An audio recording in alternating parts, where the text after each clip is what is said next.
Hey everybody, this is Monkey Puzzle, and I have spent the day streaming the new release of Icarus, the 1.0 release, and we were doing some testing around outposts. Those are the persistent worlds, as opposed to the rest of the worlds in here, which are session-based, which once you leave them, they're gone forever. But if you go into the game and you got your character, if you select your character, here you have choices of things to do, new prospect or join a prospect. But down here at Outposts, these are the worlds where you can build things that you can keep going back to. You can have a nice building, that you want to show off and have all your pretty things, and they won't go away. They keep coming back. And when you go in here, there are 3 different worlds you can choose from. There's Ice Home, which is a big field of ice. It's not super interesting. This one is a forest with a lake in the middle, the Arkwood, and then Holdfast is also a forest, but it has much more lake in the middle. It's more that the lake is most of the map, and then there are islands within the lake. So each of these I've been trying to figure out what the limits around them are and what the rules for the resources in them and everything are. So as far as I can tell so far, you can create as many worlds as you want in them, which surprised me because I thought my understanding was that you were going to get one outpost that you can build in, but you have 3 different biomes, or at least 3 different maps. They're small maps, but 3 different maps where you can continually create new outposts. So I've created 2 on this one, 2 on the other one. I don't know what the limits are. I don't know how you delete them, because clicking on them or right-clicking on them doesn't really give you the option, but you can continue to create a new one by entering a new name and claiming it, and you will drop in a drop pod just like you do in the other worlds, the mission worlds. Anyway, I just want to show you a few things I've learned about resource respawning in here. So we'll go to this one, Puzzle Prime, and we're going to host the prospect. You get to choose your loadout, and right now I still have nothing that I can take down except my regular default Enviro suit. So that's fine. So let's go on down. I'm going to kind of speed you through the drop here so we can just get onto the map. Now, one thing as we drop, one thing that's kind of interesting, it's not following the same rules as it was before, is in these worlds, I found that you could level up, which I thought was kind of cheap because these worlds have no threats. I mean, you still have food and oxygen and water, but there's no predators. And the weather, there is weather, but it's way more gentle. I don't think you could die from it.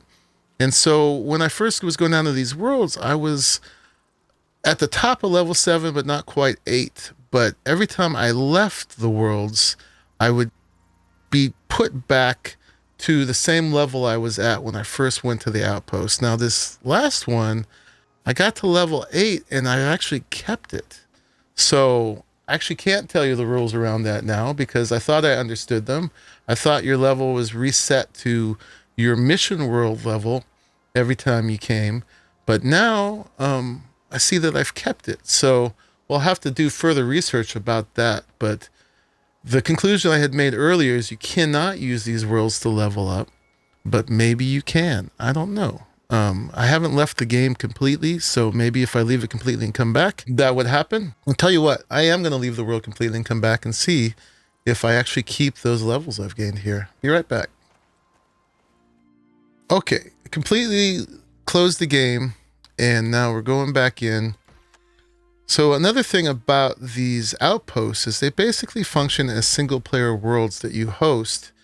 And when you leave them and come back, they're at the same time that they were when you left. So the world does not continue while you're gone.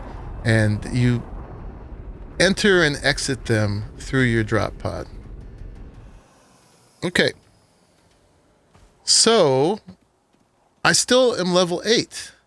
So I guess you can level in these worlds and keep that level. And that, again, is contrary to my experience before, where it kept resetting me to the experience, the level I was at from my mission. So I don't know if this is a bug or this is intended, but it seems kind of random. So I don't know what to tell you about that.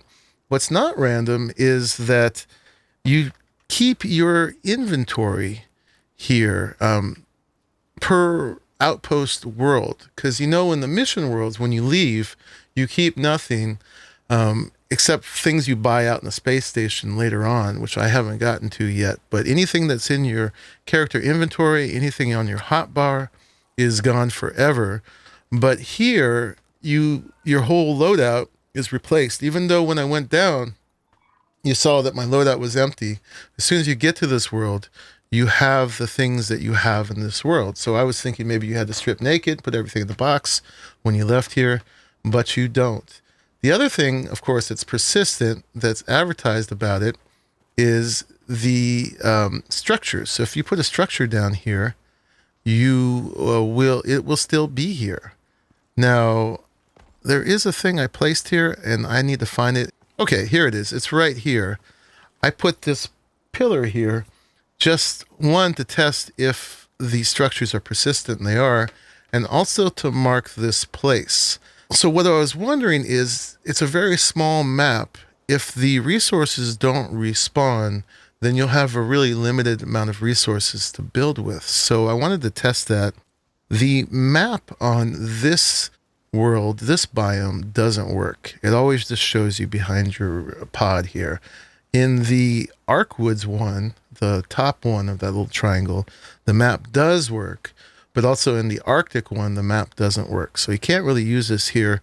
But I found that these maps are 4x4 with the mountains on the edge taking up this outside ring, and most of the usable space being basically a 2x2 environment. So it's pretty small. But let me go ahead and harvest a few resources here, and we'll do a little test. I did the science already, so we'll see how this goes. But I'm going to cut down 2 trees, right? One, I'm going to cut it down and leave the stump.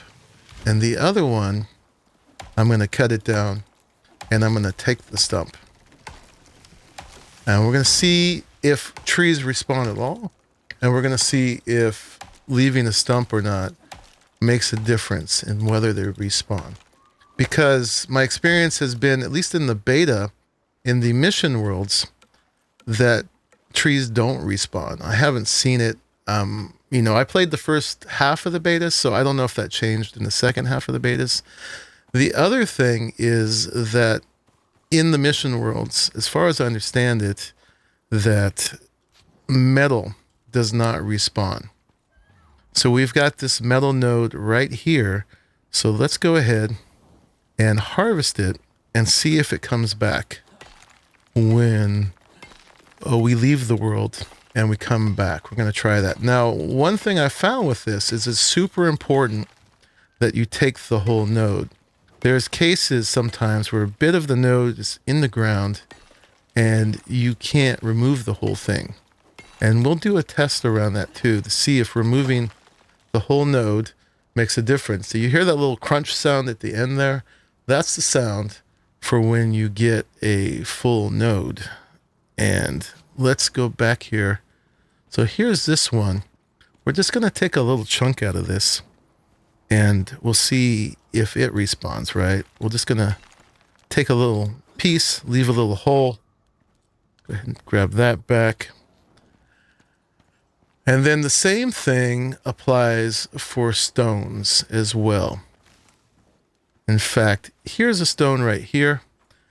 Let me see if I can get this whole thing. Now, the question is if I'm going to be able to remove the whole thing or not. I'll be right back. All right, I'm getting down to the end of the visible bit of that stone. And I did not get that satisfying crunch at the end. And you see, I'm still getting the little pickaxe symbol in places for it, which means I did not get the whole thing. There's some of it that's underground by the way it was placed by the map makers, and I cannot get the whole thing. Let's pick up some of these oxide deposits, and then let's also, let me see, let's take a chunk out of this sulfur. and see what happens. All right, I'm going to go hop in the drop pod, and I'm going to be right back. And the time is 17:33, so I got to actually hurry up before it gets dark because I don't have a way to sleep tonight here yet. Okay, we're back. It's now 17:51. That was basically the time I think it took for our drop ship to go up and to go down. I've kept a little bit of XP that I got from that mining.